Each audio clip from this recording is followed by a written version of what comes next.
Hello and welcome back to Shakesyear. We have today and tomorrow and then we're done with Othello, if you can believe it. We're in Act 5, Scene 2 and things are really winding down. Othello killed Desdemona and then instantly regretted his choices, and Emilia put all of the pieces together and realized that it was Iago that was doing all of this, in part because she chatted with Othello a little bit as Desdemona was like lying over there dead on the bed. And Iago tried to get her to shut up, which she wouldn't, and Lodovico and Graciano came in and Iago ran away, so they went to fight to find him. And Othello is like looking for another weapon because he doesn't really want to be alive anymore.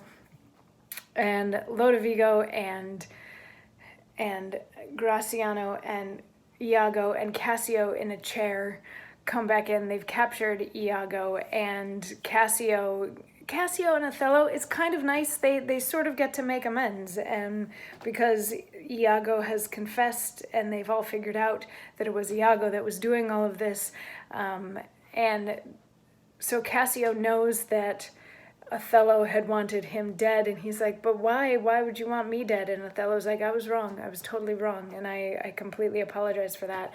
Cassio's like, yeah, I know, he was filling your head full of stuff that was incorrect. And then it comes to light that there were a couple of letters in Roderigo's clothes. Remember, Iago killed Roderigo, even though he was trying to get Roderigo to kill Cassio. So in these letters, that whole thing is explained. And the whole thing, and they find the handkerchief. They're able to sort out the whole handkerchief thing. So it's all stuff that we all know already, and a lot of the characters already know all of this stuff already, but it's all, at this point, it's all just confirmed, set down. Iago pleads the fifth. He stops talking. He's like, from this point on, I'm not saying anything to anybody, while they still keep throwing these accusations at him. And Cassio, they end up stripping Othello of his titles and basically arresting him, because Cassio, remember, is now in charge of Cyprus. They arrest him and they're going to take him off to go be arrested. And Othello says, soft you, a word or two before you go. I have done the state some service, and they know it. No more of that.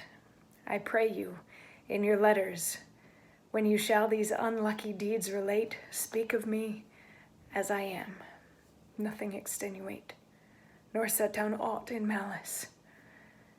Then you must speak of one that loved not wisely, but too well, of one not easily jealous, but being wrought, perplexed in the extreme, of one whose hand, like the base Indian, threw a pearl away, richer than all his tribe, of one whose subdued eyes, albeit unused to the melting mood, drops tears as fast as the Arabian trees their medicinable gum. Set you down this, and say besides that in Aleppo once, where a malignant and turbaned Turk beat a Venetian and traduced the state, I took by the throat the circumcised dog and smote him thus. And he stabs himself. So he eulogizes himself. Here is what he's doing. He's like, real quick, before we go anywhere, just be honest when you tell my story. Don't exaggerate any of it.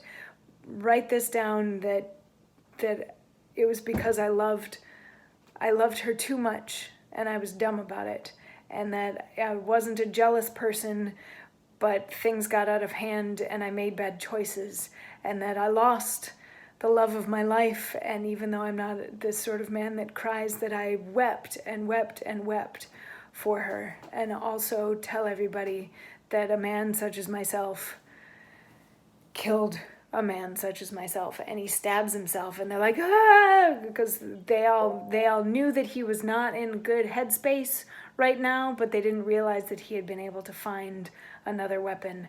So he stabs himself, and then he lies down next to Desdemona and says, I kissed the air, I killed thee, and a couple other sort of lovely things as he lies down next to her to die. So we're not, oh, and sorry, I totally missed this. He does injure Iago before he dies, like right when Iago comes back in. He does injure Iago, but he doesn't kill him because it's that whole not to the death, to the pain thing. Othello is of the mindset that death would be a good thing at this point. So he doesn't want to kill Iago. He wants him to live in pain forever. So he wounds him. And then the whole thing happens. And then he eulogizes himself. And then he dies next to Desdemona. And we're almost done with the play. Tomorrow we get to hear from Lodovico, who wraps the whole thing up. We get to hear the final monologue of the play. And then we'll be done with Othello. And we're going to move on to Pericles, which is going to be an interesting adventure. So anyway, stick around for the end of Othello. And then I will see you 2 days from now for a new play day on Pericles. See you then. Mwah.